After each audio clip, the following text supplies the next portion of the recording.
Blake. Cool. Good to be back in the studio with you, man. Another episode. As always. Summer is upon us, and it's a great time to be outside. And I guess if you like the humidity and the heat that we have here in Alabama, but I know this time of year that usually means big changes coming up in the real estate market. Mm-hmm. Tell me about that. What's the current conditions of things going on? I saw an article from NAR, which is the National Association of Realtors, and said spring has sprung, but not for the real estate industry. Really? Okay. And what it's alluding to is the numbers, and I think I've got the stat here.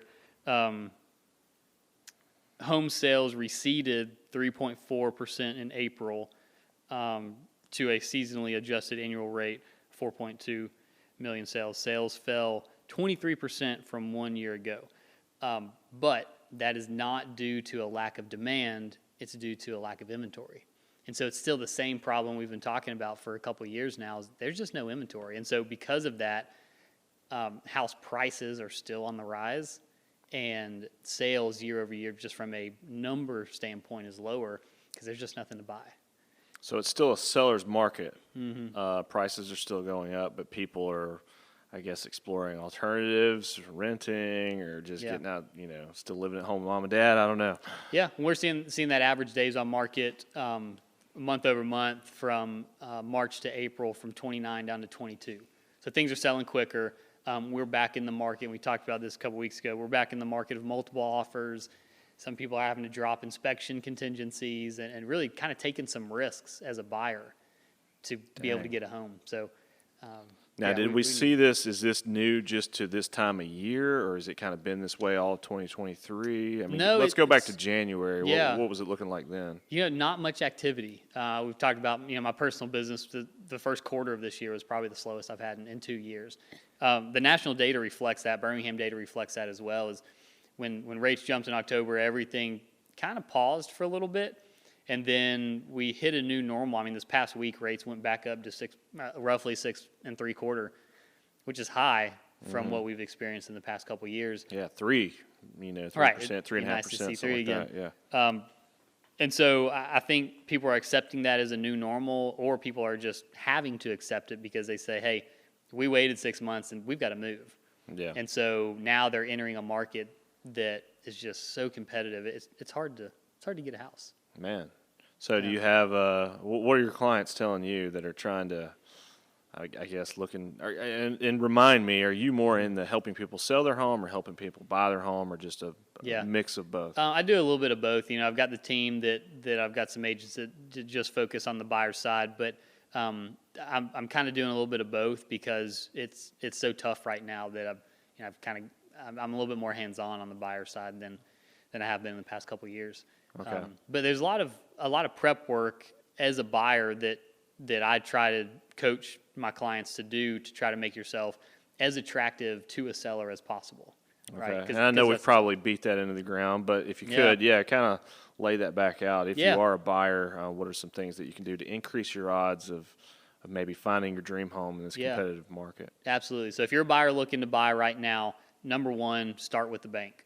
Right, get pre-approved, know exactly what you can afford and exactly what you should be able, or what you should afford. So your max all-in budget, baby. Right. I mean, two different things, right? If a bank comes to you and says, "Yeah, we'll give you $1 million, but you only want to spend $2,800 a month," well, that's not $1 million purchase, right? That's probably closer to like a $300,000 purchase or $350,000. And so, really having those numbers and sticking to them and being comfortable where you are, so when you go in and find a house and make an offer, you don't go in just either without that knowledge or with the expectation of, oh, maybe I can push it to 380 or 390 or, oh, multiple offers, we got to go to 400. Well, let's have that conversation before we get into that emotional state of, pushing that for the house and knowing that, hey, this is above the budget that we talked about. So really having that front end meeting and setting that budget. So the next thing is being ready to make offers. And so that is in the sense of we know what we're looking for.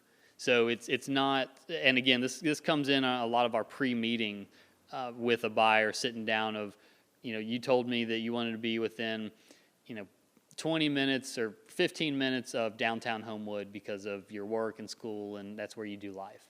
But then you send me a house that's in Leeds, right?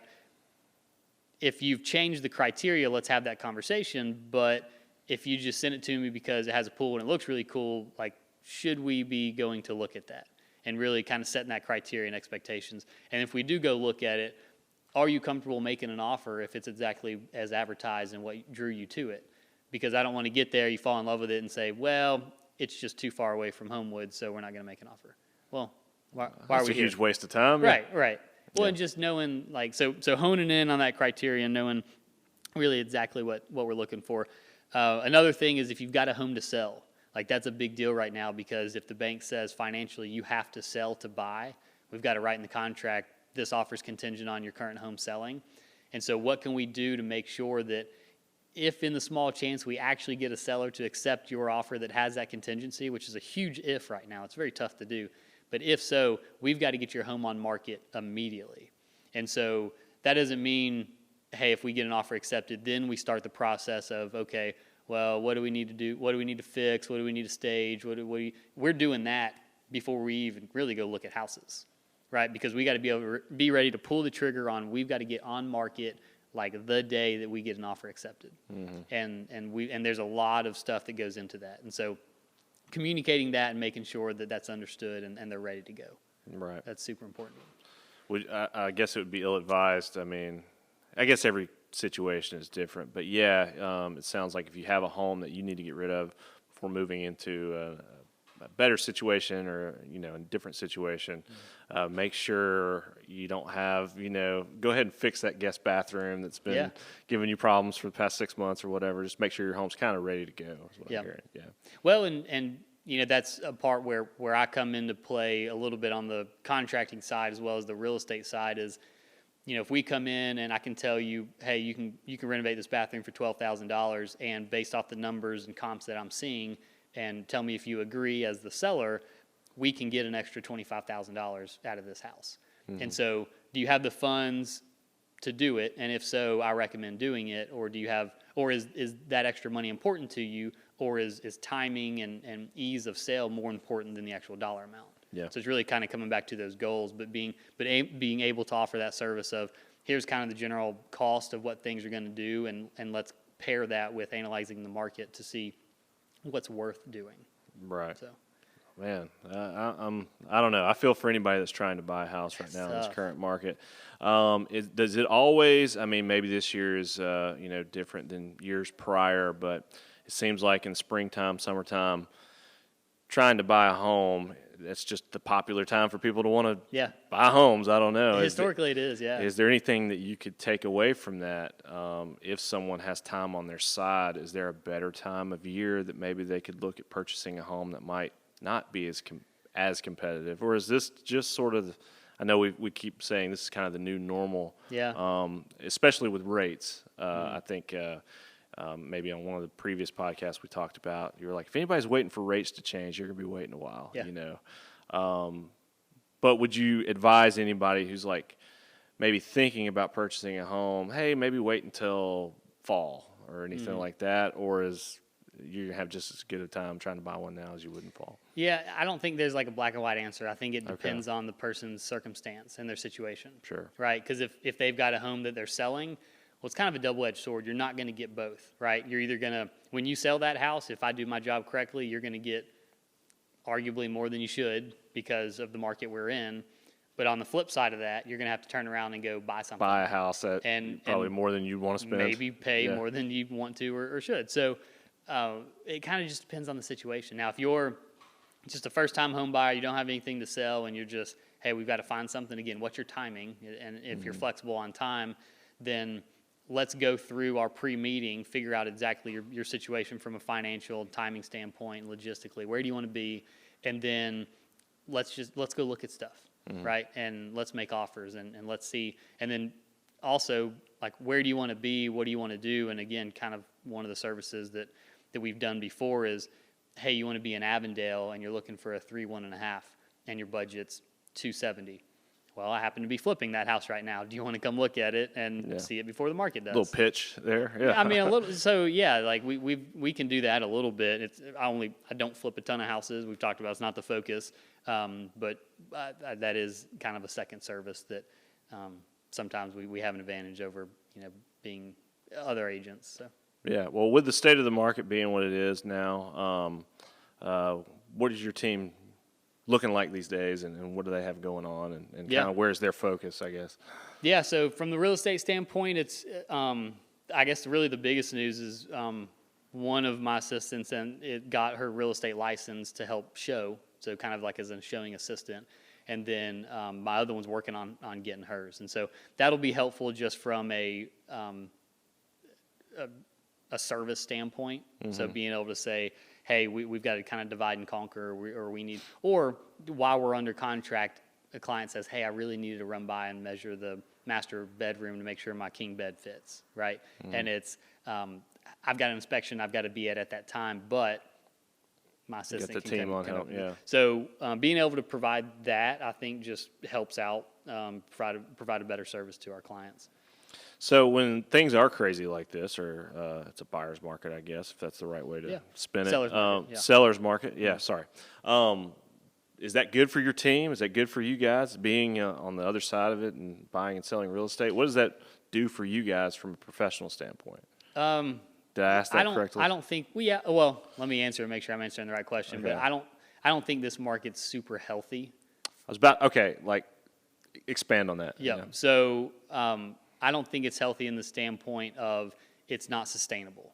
So we can't stay in this same state of low inventory indefinitely, or something's going to give, right? Mm-hmm. And rates are what have given, right? That's what give.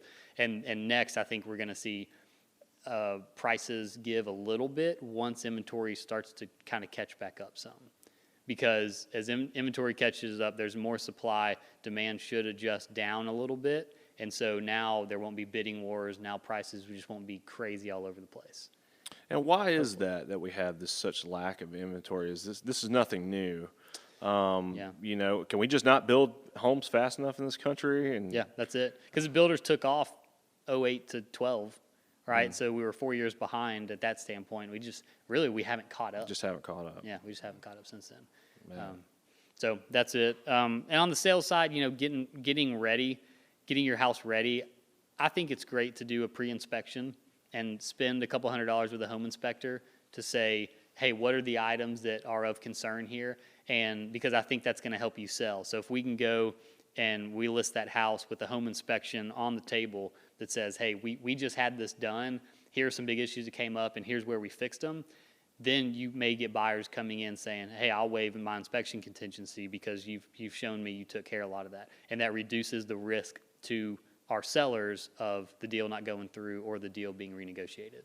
Or if there is an issue that comes up and you're like, yeah, we know the foundation's crap, we're not fixing it, but at least now you know about it. Yeah, and we price it accordingly. And we price it accordingly, yeah. So we know, and here 3 quotes from different foundation people that it's $15,000 to fix. Here are the comps that show that it's worth $300, and we priced it minus at that. $285. Yeah. So I think that's good just to kind of get ahead of what's coming. And again, my job's, and I think it's reducing risk to the seller on getting to the closing table with the initial offer we get. Yeah.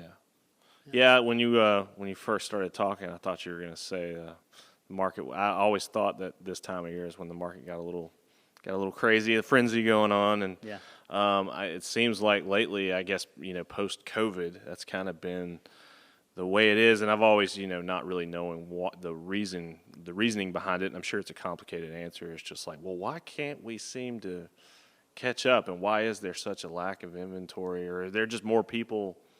More millennials buying homes, I guess. I don't know. Well, that's a big part of it is I guess our generation coming in, buying their first and second house, and that's a huge wave of people coming through. And we're starting to see kind of the baby boomer generation. They're not quite at the retirement home age, right? Mm-hmm. So they're not selling their homes yet. They're still in them. And so that's a huge generation. You've got our big generation coming in and buying. So there's just a lot of demand for those homes. Well, what do you see? Let's reach into the future a little bit. Next few months, do you see any big changes? Any big things coming down the pipe, or is this just kind of something we're gonna have to get used to for the next few months? Yeah, I think it's something we get used to. I'm not super well versed on the U.S. hitting the debt ceiling and all that change that's going on with the economy. I haven't talked about that. But again, from the National Association of Realtors, they mentioned in that same article.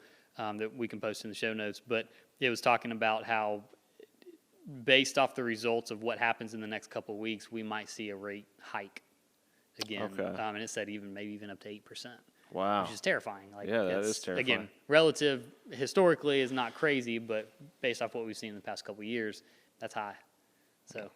Okay, and you're referencing an article, I guess. And what article was this? And we will put a link for that. Yeah. But. So it's it came out May 18th, National Association of Realtors, and it's just talking about the current national market. Mm-hmm. Yeah.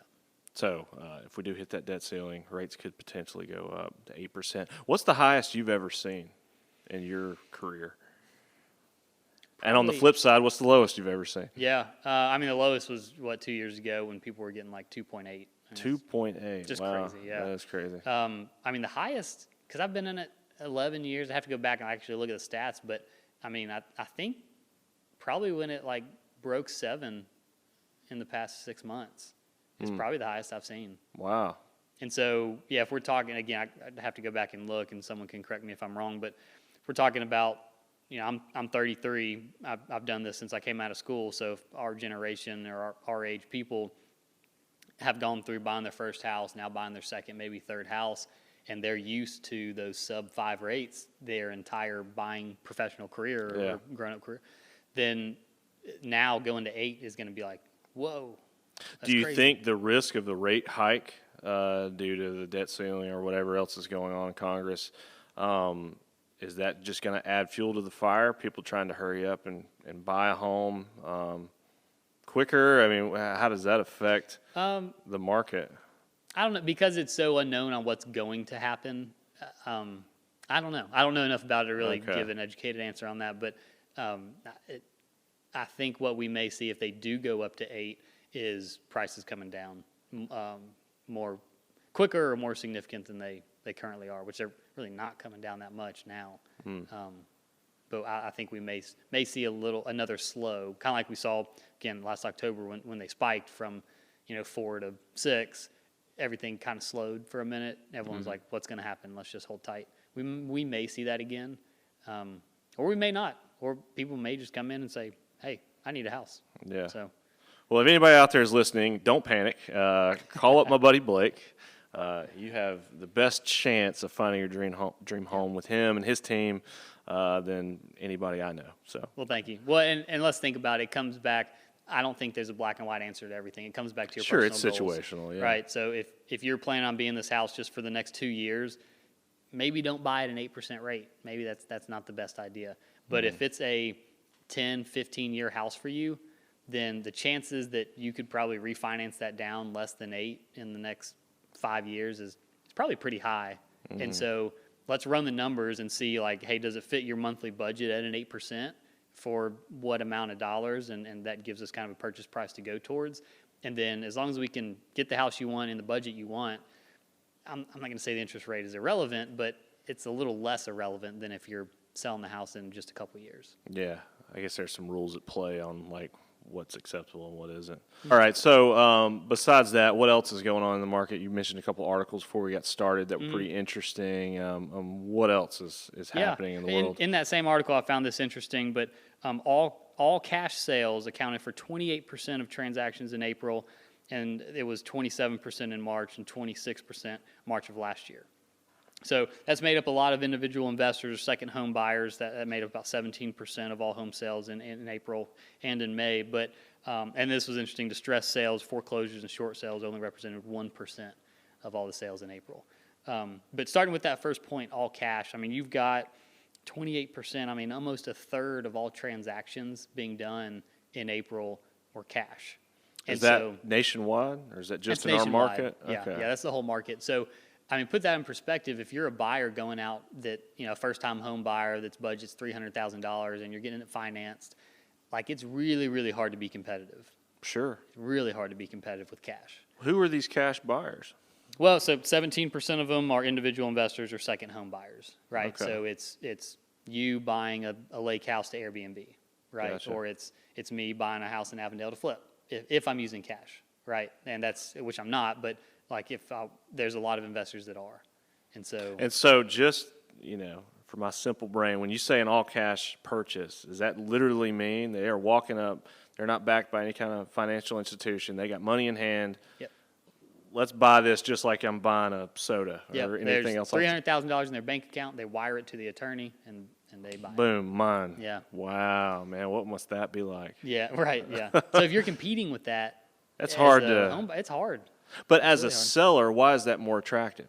Well, it's less risk. So it's not going to get appraised. So the bank doesn't have to give their check mark or stamp of approval on the value of the contract. Okay. So if someone was buying a $300,000 house and the bank appraised it for $250,000, then that buyer has the right to either back out of the contract or renegotiate the sales price. Gotcha. And so to a seller, if it's a cash deal that doesn't have that risk, then Cash deals are just simpler, I guess. they're simpler. They also, you don't have to worry about the buyer being approved for that financing, or the buyer the day before closing losing their job and then not being able to get financed. And now everything that And you've been then it doing is doesn't just close. falling through, Yep. and you've had other offers that maybe they've gone on and done something else. cash so. is cash. I had there's one listing that closes next month that we're under contract for. We got 3 offers.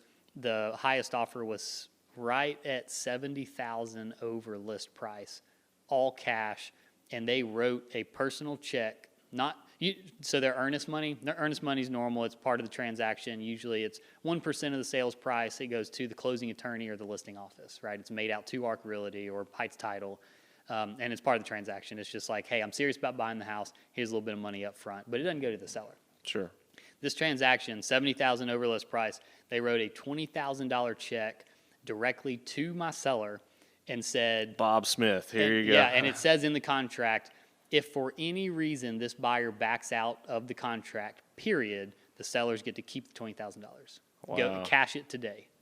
And I was like, holy cow. Like, I've never You don't seen see that very often. I've never seen that. I'm like, that is just wild. So like the risk, so obviously we took that offer. The risk to my seller is so low. Like, it wasn't contingent on inspection. It was cash as is. We'll take it, close whenever y'all want to close. I mean, the risk to my seller is just next to zero. Yeah. All right. So Cash is king, baby. cash is king. Yeah. Well, that is wild. I'm glad I'm not trying to buy my first home right now. It's hard to compete with cash or someone out that makes an offer like that. Here's $20,000 that even if I back out, you can just keep it. Yeah. Is there anything, I don't know. I just feel I know, going back, and I've told you this story, we were very fortunate to buy where we bought, the area of town that I live in now, which I guess it's true anywhere across the state nowadays, it sounds like, but we're over in Avondale, which is kind of an up-and-coming area. It has been for about the past 10 years. And the house that we looked at was on the market for 11 days, and we had multiple offers. There were multiple offers on the home. And by some miracle, they chose us. We were able to get the financing straightened away. We weren't working with you, but our realtor did a great job, and we're very thankful to be where we are. But just what we had to deal with, man, it was a roller coaster. You know what I mean? There was another house previous to that we looked at that I think had been on the market, at the time for like a week. They hadn't had any offers. The day we put our offer in, 2 other offers come in, and the seller went with somebody else. And so my wife was just crushed, which in hindsight, it worked out because it needed some work. But I feel for anybody that's out there trying to purchase a home right now and competing with those cash offers, or especially in the market that we're in. Kind of changing gears a little bit, though. Being in the construction world and doing all the stuff that you do behind the scenes, what are some things that people could get there? Summer's right around the corner, home maintenance. I know I need to get my air conditioner inspected, I'm sure. What are some things that people can be doing, maybe if they're getting ready to sell their home, or just general maintenance on their home to maybe keep their bills down a little bit? Yeah, there's definitely some general maintenance that, if ignored, can lead to bigger problems. So HVAC service, that's a big one. Do that twice a year. Your outside condenser, your air conditioning part of it in the spring, and then heat in the fall. And another thing, so a lot of people have a condensate pump. So when you run your air conditioner, it sweats and creates condensation. And if if it's not like a gravity fed just drain outside, then a lot of times, like I in my house, I've got this little pump, and it pumps the water all the way to the outside. When water just sits in there, especially over the winter, it can just mold and kind of get clogged up. Yeah. So a good thing to do, I mean, really, recommendation is once a month, but I'm not good at it. Usually once or twice a year, I'll pour bleach in there and just kind of run it through and just let it clean the lines a little bit. That's important because if that backs up, a lot of times, luckily ours is in the basement and it's unfinished, but a lot of times those can be in the attic. And if that backs up, you've got water coming through your ceiling. So it can lead to a big problem, but it's super easy to do. So bleach in the condensate pump is a pretty quick and easy one. Check your fire detector, your smoke detectors, your carbon monoxide detectors. We've had some crazy storms this past week, and actually I was grabbing a drink with a buddy of mine who's a retired firefighter, and he lives over by 280, and 2 doors down, he's in townhomes, 2 doors down from his, got hit by lightning and caught fire this past week. Yeah, and it's just crazy. I mean, it was the middle of the day. He wasn't there. Like, it didn't come over to his unit, so he was fine. But, I mean, just think we've had, again, crazy storms this week. What if that was in the middle of the night? It was 2 doors down, so it didn't wake him up, and smoke comes over, you know. So having those things, just get batteries in there, make sure they're working correctly. That's things we should all do that we just ignore. Yeah, and so it's a good, hey, springtime, here's my checklist, here's what to go through.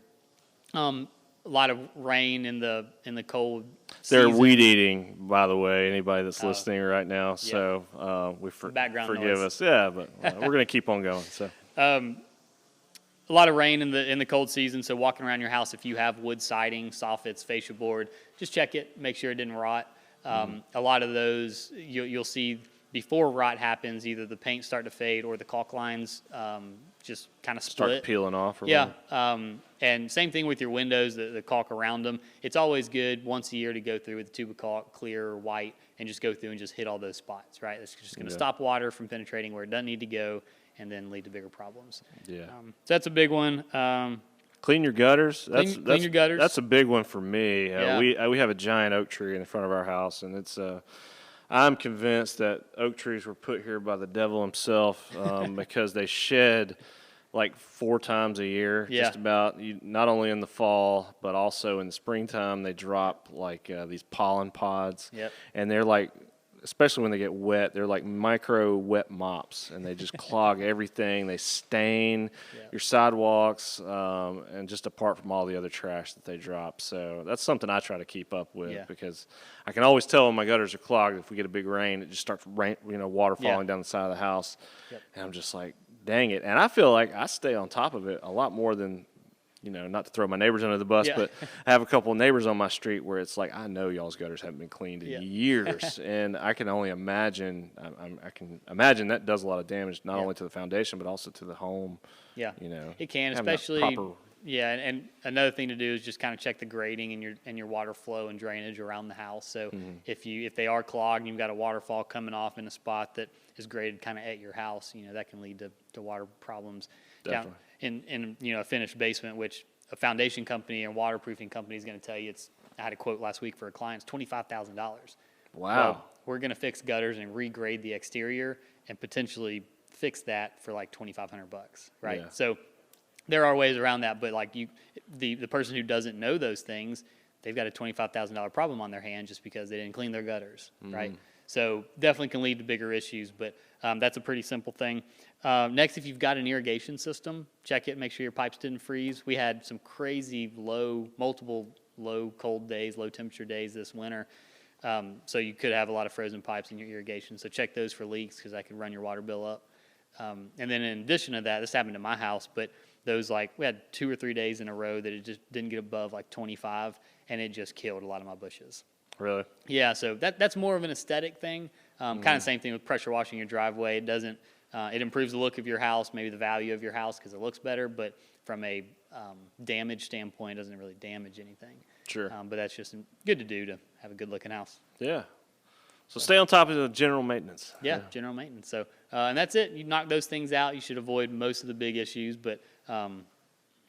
Okay. Well, it's always good to catch up, man, and we'll see how the summertime goes for you guys. I'm sure you guys will be super busy, and always great to kind of hear what's happening, and gives me some, iron sharpens iron, some things I need to go home and check out my AC.